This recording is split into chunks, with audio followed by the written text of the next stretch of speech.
하나님의 말씀은 누가복음 17장 11절 말씀부터 19절 말씀입니다.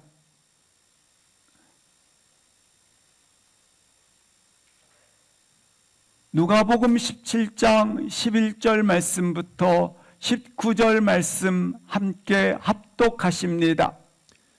예수께서 예루살렘으로 가실 때에 사마리아와 갈릴리 사이로 지나가시다가 한 마을에 들어가시니 나병 환자 10명이 예수를 만나 멀리 서서 소리를 높여 이르되 예수 선생님이여 우리를 불쌍히 여기소서 하거늘 보시고 이르시되 가서 제사장들에게 너의 몸을 보이라 하셨더니 그들이 가다가 깨끗함을 받은지라. 그 중에 한 사람이 자기가 나은 것을 보고 큰 소리로 하나님께 영광을 돌리며 돌아와 예수의 발 아래에 엎드리어 감사하니 그는 사마리아 사람이라. 예수께서 대답하여 이르시되 10사람이 다 깨끗함을 받지 아니하였느냐? 그 합은 어디 있느냐? 이방인 외에는 하나님께 영광을 돌리러 돌아온 자가 없느냐 하시고 그에게 이르시되 일어나 가라 내 믿음이 너를 구원하였느니라 하시더라. 아멘. 인간이 사용하는 언어 중에서 가장 복되고 위대한 언어가 있다면 감사 그리고 감사일 것입니다. 하박국 3장 17절 말씀부터 18절 말씀을 보시겠습니다. 19절 말씀을 보시겠습니다.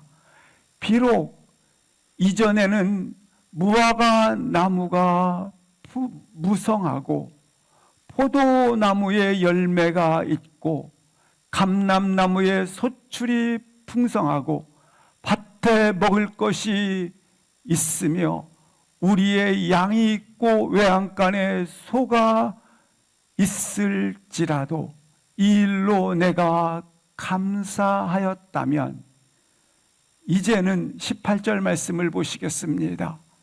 나는 오직 여호와로 말미암아 즐거워하며 기뻐하리로다. 이제는 여호와로 인하여 감사하리로다.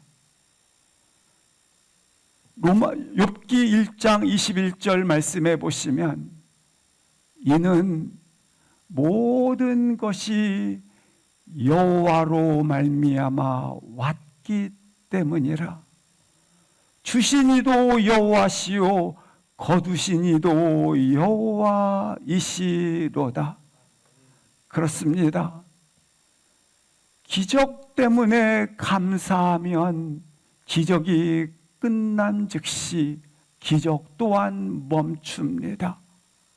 그러나 감사를 결정하면 기적은 계속될 것입니다. 감사는 하나님의 사랑과 은혜에 대한 반응입니다. 그래서 감사하지 않는다면 그 기적, 그 은혜와 또한 그 사랑에 대하여 배은망덕한 교만의 태도일 것입니다.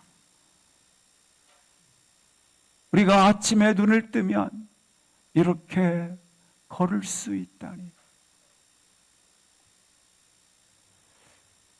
저하고 가장 친한 친구 한 명이 오늘 문자가 왔더라고요.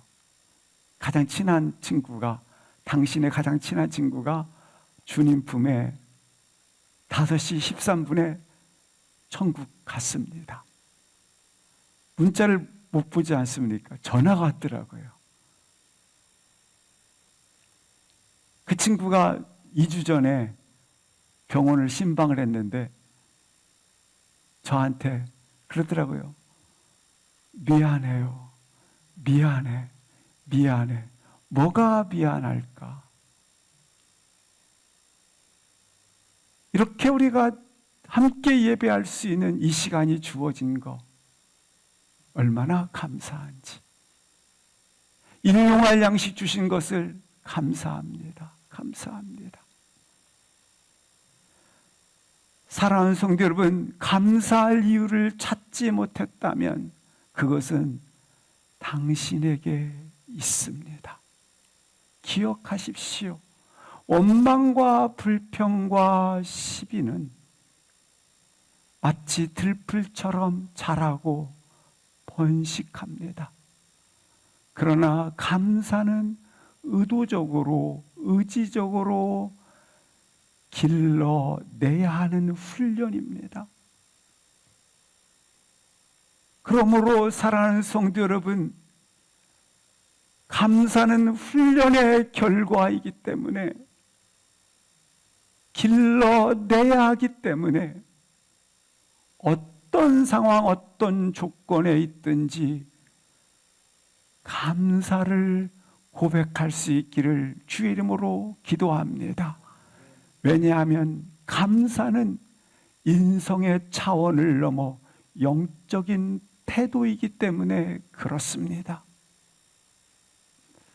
오늘 본문에 10명의 치유받은 자, 기적을 경험한 자, 그리고 육체적 질병과 함께 기적의 역사를 맛본 10명의 나병 환자들이 등장을 합니다.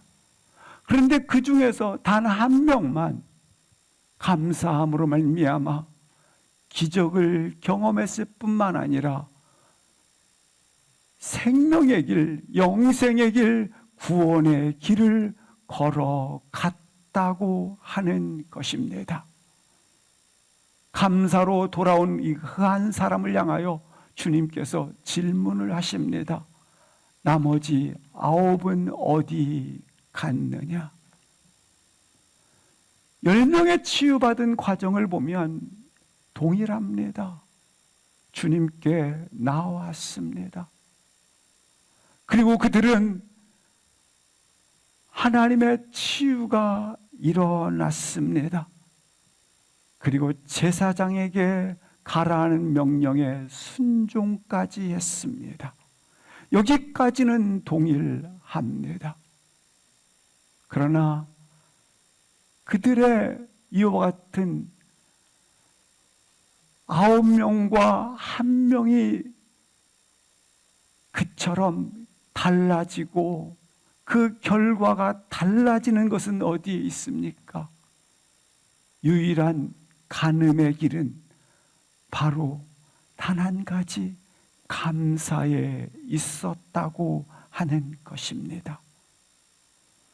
이 9명과 한 사람의 결과에 가늠할 수 있는 차이는 바로 감사에 있었던 것입니다.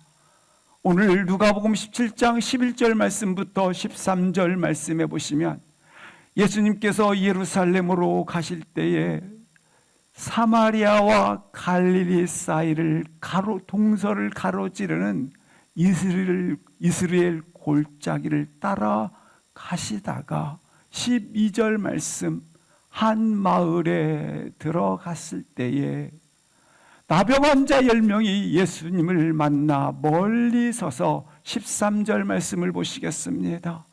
예수 선생이여, 큰 소리로 우리를 불쌍히 여기소서 애절하게 호소하고 있습니다. 이 나병 환자는 잘 아시는 것처럼 피부 점막에 침투된 균이 조직을 변형시켜서 처음에는 작은 부위에서 그리고 온 몸에 침투에 들어가 살점이 떨어져도 감각을 잃어버린 그와 같은 상태가 되는 것입니다. 뿐만 아니라 이 당시의 나병 환자는 하나님부터 버림받았다고 하는 그러한 더더욱 저주받은 인생이라고 생각을 하였던 것입니다. 그리고 가정으로부터 사회로부터 격리된 그와 같은 성전에도 들어갈 수 없는, 사람과도 접촉할 수 없어서 멀리 다니며 우리는 나병 자다, 우리는 나병 자다라고 소리를 쳐야만 되는 그렇게 버려진 인간들이었다고 하는 것입니다. 그들은 분명한 것, 그들의 생존과 존재감 자체를 잃어버린 자들입니다. 생존의 의미를 그리고 존재감을 다 파괴된 그러한 절망적 인간이었다고 하는 것입니다. 더 이상 기대할 수 없는 인간. 그들의 몸의 일부에서 시작된 이 나병의 침범은 온몸을 잠식해 들어갔기 때문에 죽을 날만 기다리는 참혹한 인간의 모습을 이야기합니다. 우리 모습일 수 있어요. 인생의 저주와 탄식과 슬픔과 생존감과 그리고 존재감마저 다 부도가 나버린 거기에 갇혀있는 인생을 소개하고 있습니다. 그런데 그들에게 예수가 지나가신다라는 소문이 그들에게 들리자 그들은 이 순간 결코 놓칠 수 없었기에 나병 환자 10명은 멀찍이 서서 소리 높여 예수 선생이여 라고 부르고 있다고 하는 것입니다. 근데 주목할 것이 하나 있습니다. 멀리 서서입니다. 멀리 서서기 때문에 가까이 나올 수 없다라고 하는 것입니다. 혈루증 여인도 주님 앞에 가까이 나와 있었고 중풍병자도 성전에 들어가 치유함을 받았고 그리고 주의 옷자락을 만질 수 있는 여인도 있었습니다. 그러나 나병 환자는 가까이 나올 수 없었다고 하는 것입니다. 그래서 어찌 보면 그 여인들보다 더 애처로운, 더 비참한 지경에 처해져 있었다고 하는 것입니다. 예수 그분께 다가갈 수가 없은, 그러나 유일하게 그들이 멀리 서서 할 수 있는 그들의 최선, 그들의 이런 몸을 입고 있는 자들의 전부, 그들의 한계 상황, 그들이 가지고 있는 물리적 조건과 그리고 상황적 이와 같은 제한들의 최선이 멀리 서서입니다. 얼굴을 맞댈 수도, 그리고 옷자락을 잡을 수도, 성전 안에 들어갈 수 없어서 그들은 멀리 서서 그렇게 병고침을 간구하고 있는 상황이 되는 것입니다. 주님은 이 마음을 아십니다. 주님은 그들의 이와 같은 처절히 파괴되어져 있는 모든 상황을 알고 계시사 그 소리를 들으시고 주님이 그 부르짖음에 응답을 하십니다. 14절입니다. 주님께서 말씀하십니다. 가서 제사장들에게 너희 몸을 보이라. 너희 몸을 보이라는 것은 이미 치료되었다. 이미 완치되었다. 이미 나음을 입었다. 라는 주님의 선언이 되겠습니다. 제사장에게 보이라는 이 이유는 그래야 공동체 속으로 가족품으로 돌아갈 수 있었기 때문에 제사장에게 완치된 몸을 보이라 주님은 말씀을 하신 것입니다. 그들은 제사장에게 이제 달려가기 시작했습니다. 그들이 가다가 달려가기 시작을 한 것입니다. 달려가면서 그들은 나의 피부가 살아나네? 서로 마주보며 당신의 살점이 깨끗해졌어. 이들은 제사장들에게 달려가면서 가는 도중에 변화를 느낍니다. 그래서 너무 기뻐 소리 지르고 감격하고 부둥켜 안고 그리고 감격을 하며 감탄합니다. 야, 드디어 내 인생이 회복됐다. 내 인생의 모든 조건들이 채워졌다. 이 질병으로부터 노임을 받음으로 말미암아 다시는 불치병이라고 하는 그 상한 죽음의 상태에 내가 놓이지 않았다. 더 이상 누구에게도 저주받은 인간, 누구에게도 격리되어 성전 안에 들어갈 수 없었던 그들, 성전에 달려 들어갈 수 있는 길이 열렸고 가족의 품에 누구도 이제는 거부되지 않는 인생이 되었다. 그렇게 그들은 이제 삶이 회복된 자들이 되었다. 여기까지가 10명이 누릴 수 있는 동일한 경험들이었습니다.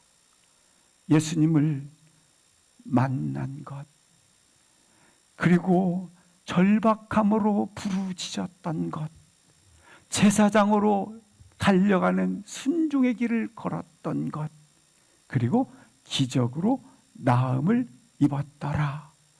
여기까지는 동일합니다. 그러나 15절이 달라지기 시작합니다. 15절을 합독하시겠습니다. 시작. 그 중에 한 사람이 자기가 나은 것을 보고 큰 소리로 하나님께 영광을 돌리며 돌아와 10명 중 나음을 받은 모두는 제사장에게 달려가는 중에 있습니다.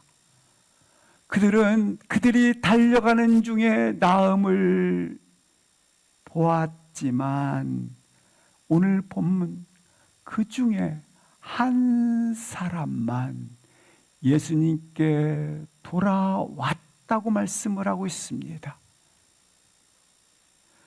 뛸 듯이 기뻤던, 아니 모든 문제가 해결됐다, 이제는 우리 가운데 대로가 열렸다라는 감격의 순간에 단 한 사람만 방향을 전환했습니다.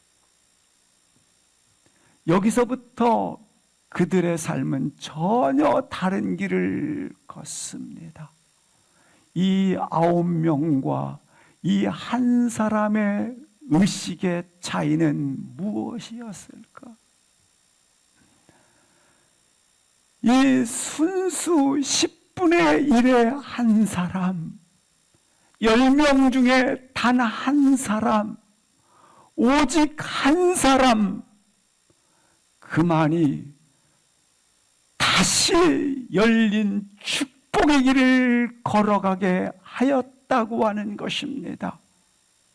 동일한 기적이 14절까지 이루어지지 않았습니까? 15절에서 단 한 사람만이 열린 축복의 길을 걸어가게 되었다라는 거예요. 그 기점이 언제냐? 바로 감사말입니다. 구원이라는 축복의 길을 걸어가기 시작한 그 시점이 돌아와 감사할 때. 그렇다면 이 오직 한 사람의 믿음의 특징은 무엇인가? 그렇습니다. 그는 자축하는 자가 아니라 대상을 향하는 마음이었다고 하는 것입니다. 10명이 산송장 같았는데 놀랍게 살아났습니다. 몸에 살이 돋았습니다. 살이 돋는 그 10명은 드디어 가는 제사장에 가면서 환히 기쁨, 기쁨. 그들은 소망 없이 온통 어두운 뿐이었지만 인생의 빛이 쏟아지는 시간을 가졌습니다. 사랑하는 성도 여러분, 이 시간을 만끽하는 것 그 자체를 누리실 수 있기를 바랍니다. 잘못된 거 아니죠. 하지만 그 기적의 출처, 그 대상이 누구로부터 왔는지를 기억하지 않았다는 데 있는 것입니다.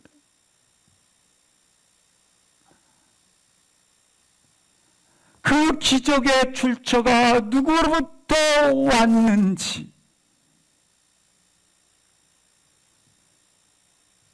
자기만 즐겨요, 자기만.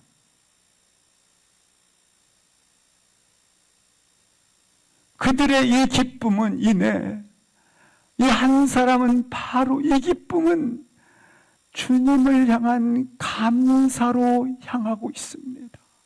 주로부터 이 역사가 있었구나.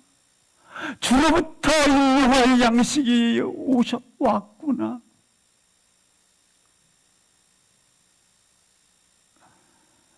이 9명은 자축하는 거예요.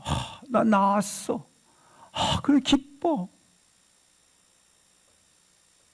근데 이런 순간 오직 단 한 사람만 이 변화를 일으킨 분이 누구신가? 이 역사를 우리 가운데 주신 분이 누구신가? 이 기적과 환희의 순간, 치유의 절정에서, 인생의 절정에서 그 주님을 기억했다고 하는 거예요. 이것이 진정한 변화입니다.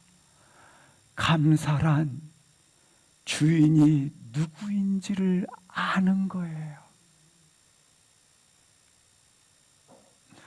대부분 자축은 다해요. 인생의 수많은 기적과 역사,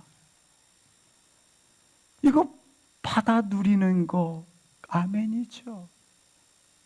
다 여기에 멈춘다라는 거예요. 몇 명처럼? 9명처럼. 어디서부터 왔는지를 의식하지 않아요. 누구로부터 이 축복의 생수가 부어졌는지를 기억하지 않아요. 감사의 대상을 의식하지 않는 거죠. 이 9명처럼 말이죠. 전도서 12장 1절 2절 말씀을 보십니다. 이 9명은 분명하게 축복의 근거를 자기 자신에게 두었어요. 그러나 이 단 한 사람, 창조주를 기억했어요. 주신 이도, 역사하시는 이도, 공급하시는 이도. 오늘 말씀처럼 창조주를 기억하라. 곤고한 날이 이르기 전에 나는 아무 낙이 없다고 할 해들이 가깝기 전에 2절 말씀 보시면 해와 빛과 달과 별들이 어둡기 전에 빛 위에 구름이 다시 일어나기 전에 이 창조주를 기억하라. 그래요. 범사에 감사라는 것은 범사의 그 대상을 찾으라는 것입니다. 범사의 그를 기억하라는 겁니다. 범사의 창조주를 기억하라는 거예요. 너를 조성하시고 너를 이끌어 가시는 그 창조주를 기억하라. 이 기억의 능력이 그를 돌이키게 했던 것입니다. 이 겸손의 능력이 그를 다른 차원의 인생으로 바꿨다고 하는 것입니다. 9명 보세요. 충분히 우리가 이해할 수 있잖아요. 대부분의 사람들 9명이 아니겠습니까? 아니, 모두라 할 정도예요. 정신을 잃을 만큼 자신의 몸에 기적이 있었기 때문에 기뻐 뛰며 노래하고 환희가 터졌어요. 제사장에게 달려가면서 내 아이를 이제는 보는구나. 이제는 내가 성전 안에 뛰어들어갈 수 있구나. 이제는 내가 공동체 속에 다시는 저주받은 인간으로 취급받지 않는구나. 빨리 가야겠다. 제사장에게 빨리 가야 되겠다.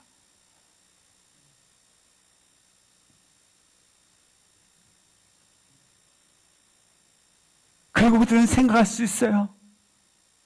제사장이 간 후에 만약에 내가 예수님이 계셨던 곳 간다면 아마 그 자리에 없을 거야. 아니, 계시지 않을 거야. 못 만날 거야.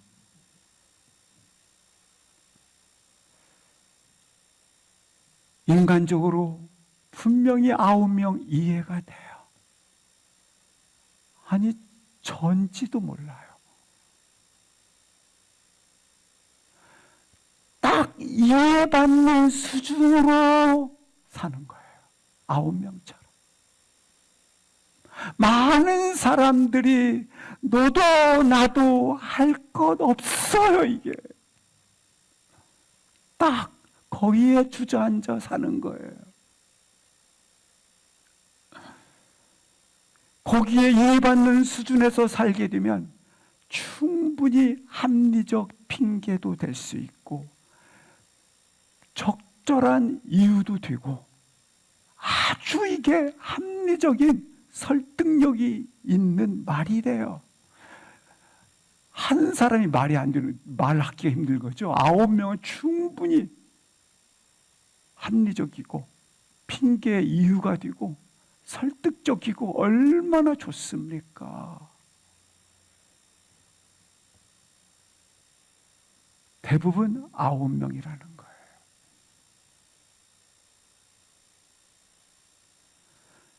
그래요. 감사란 때를 놓치면 은혜 또한 잃어버리는 거예요.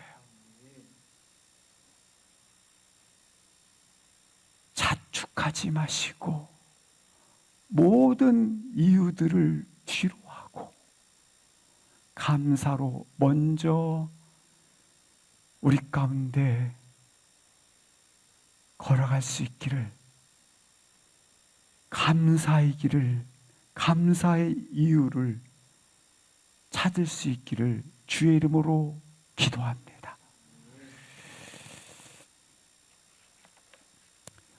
본문을 보면서 두 번째로 이 10명 중에서 한 사람의 믿음의 특징은 오늘 보시기 15절 말씀을 보시겠습니다. 큰 소리로 하나님께 영광을 돌렸습니다. 13절 말씀을 보시겠습니다. 소리 높여 큰 소리로 예수여 선생님이여 불렀습니다. 큰 소리는 같은 어원입니다.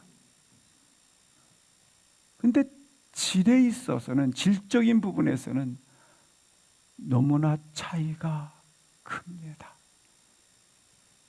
13절에 나와 있는 이 본문 속에 지금 내가 절박한 상황이 오니, 내가 처절한 상황이 오니, 내가 지금 이와 같은 파괴되는 그와 같은 심각한 상황이 오니, 내가 지금 간절히 매우 간절한 상황이 되오니 주여 주여 큰 소리로 부르짖는 우리들을 보게 될 것입니다.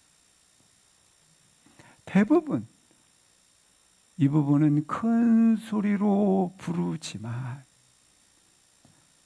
15절 보시겠습니다. 15절은 하나님께 영광을 돌리는데 무슨 소리로 돌렸더라? 큰 소리로. 큰 소리로. 큰 소리로 살려주십시오라는 간절한 부르짖음과 동시에 하나님께 영광 돌림이 큰 소리가 되기를 주 이름으로 축복합니다. 대부분 말이죠. 절박한 처절한 간절한 상황에서 나의 병을, 나의 문제를 해결해 달라는 큰 소리는 있지만 하나님께 영광을 큰 소리로 드려지는 분이 없다라는 데 있어요. 하나님께 큰 영광을 돌리기 위한 그 열정, 그 열성, 그와 같은 순전한 갈망, 음집든 이 소리들이 이 열망과 순전한 갈망과 타는 이와 같은 하나님 앞에 드려지고자 하는 이 영광의 음집든 소리가 우리의 간절함을 뛰어넘는 큰 소리를 뛰어넘는 하나님께 영광의 소리가 우리 안에 임하기를, 일어나기를 축복합니다. 오늘 본문 보세요. 주님께 매달리기 위하여 자신의 결핍과 필요를 호소할 때는 정말 큰 소리가 나는데 하나님께 영광이 빠져 있을 때가 너무 많아요. 생략시키고 빠져버리고.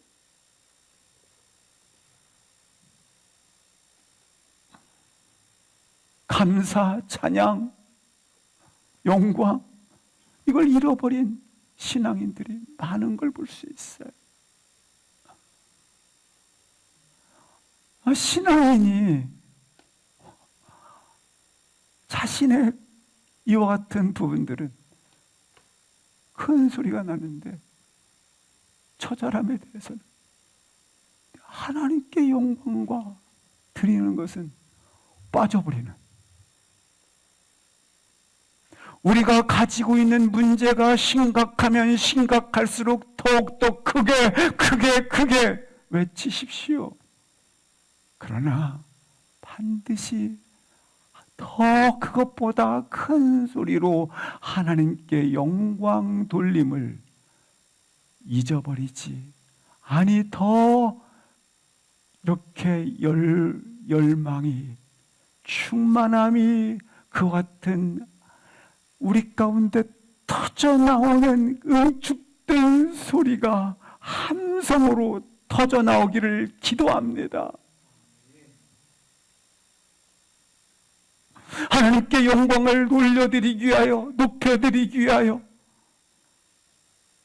그렇게 열심히 처절하게 치열하게 큰 소리로 외치기를 바랍니다. 드려지시기를 바랍니다. 이 한 사람의 10분의 1의 이 한 사람의 믿음의 특징은요, 실상 내가 성취했다, 성공했다 보다도, 나았다 보다도 하나님과 관계가 깊어졌다는 데 감사하고 있어요. 16절을 합독하시겠습니다. 16절.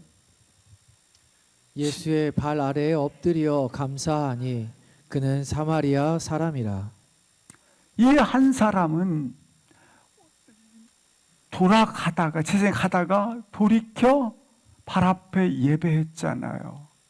주님을 발견하는 순간 만날 수작 사실은 장담할 수 없는 상황 속에서 주님을 찾아갔고 찾는 순간 그 발 앞에 엎드려 예배했어요.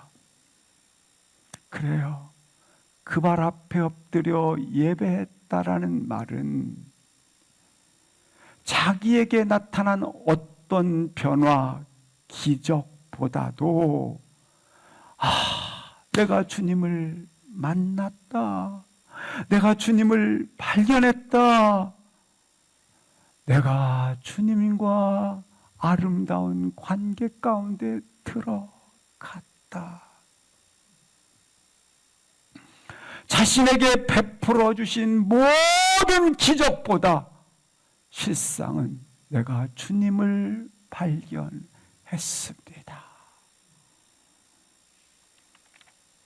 19절 말씀 합독하시겠습니다. 19절 시작.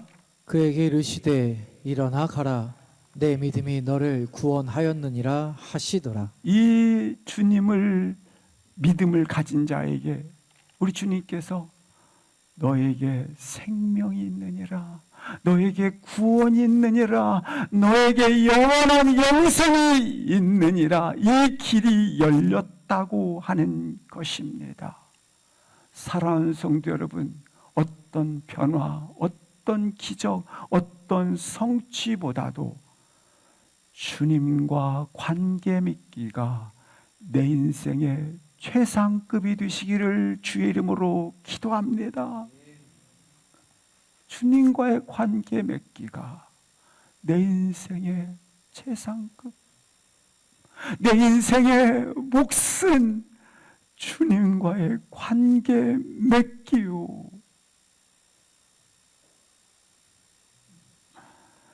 인생의 수많은 성취와 그리고 기적 두고도 분명히 한 사람처럼 주님께 가야 하기를,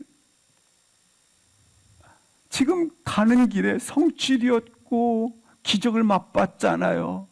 그런데 누구에게 가요? 주님께.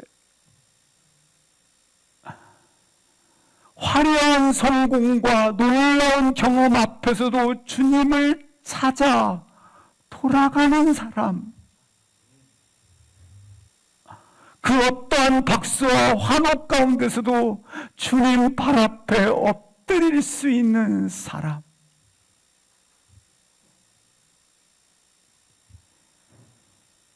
그런 주님과의 관계 맺기가 한 사람에게 이루어졌던 것처럼 그렇게 아름다운 관계 맺기가 이루어지기를 주의 이름으로 축복합니다.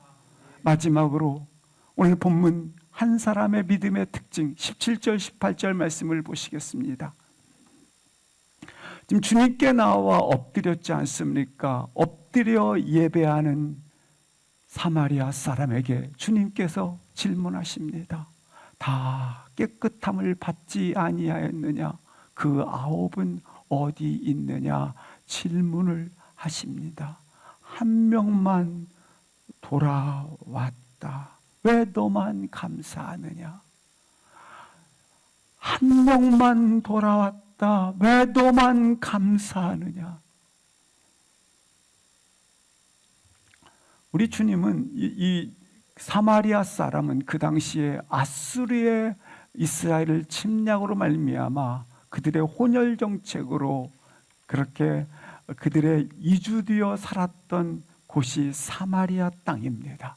이 사마리아에 이주되어서 마치 거주민들이 되어서 이곳에서 살게 되었는데, 이런 사람들을 그렇게 우리가 사마리아인이었기 때문에 항상 이스라엘 사람들은 말하기를 저들은 천박한 사람들이요, 버려진 사람들이요, 개와 돼지라고 여겼던 것입니다.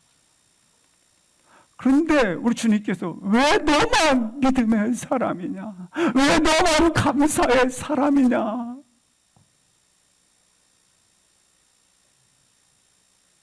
열 명이 있는데 왜 너만 믿음의 사람? 너만 왜? 아홉은 어디 있느냐? 그렇습니다. 그것은 바로 당연한 것이 아닌 은혜에 대한 인식입니다. 내 인생은 은혜 없이 설명할 수가 없습니다. 이 얼마나 큰 은혜입니까? 감사의 결핍은 도덕적 문제가 아니라 영적인 문제입니다. 결코 조건이나 소유에 대한 반응이 아니라 하나님에 대한 의식이란 말입니다. 감사는 분명 신앙의 문제요, 태도의 문제입니다. 감사의 고갈은 실상 영적 생명이 없는 징후군입니다. 아무리 가졌고 아무리 많이 누려도 감사치 못하는 자는 끝까지 감사하지 못합니다. 왜? 자기만 자축하기 때문에. 왜? 내면이 척박하기 때문에. 왜? 감사할 이유를 찾지 않기 때문에. 그러나 감사하는 사람은 뭘 봐도 감사입니다. 거기에서 감사의 이유를 찾습니다. 날 구원하신 감사, 은혜 베풀어 주신 것 감사, 나에게 어머니를 주신 것 감사, 나에게 오늘을 주신 것 감사, 오늘 내 옆에 존재케 하신 그 사람의 수고와 사랑으로 인해 감사. 당연한 것이 아닌 하나님의 은혜로 되었구나. 오직 이 단 한 사람만이 구원의 문에 들어갔습니다. 그 구원의 문은 무엇으로 열렸는가? 감사로 그 문이 들어감으로 말미암아 오늘 구원의 문, 은혜의 문, 생명의 문, 긍휼과 축복의 문이 열리게 됩니다. 그 은혜에 여러분이, 사랑하는 여러분이 서 있기를 주님의 은혜로 축복합니다.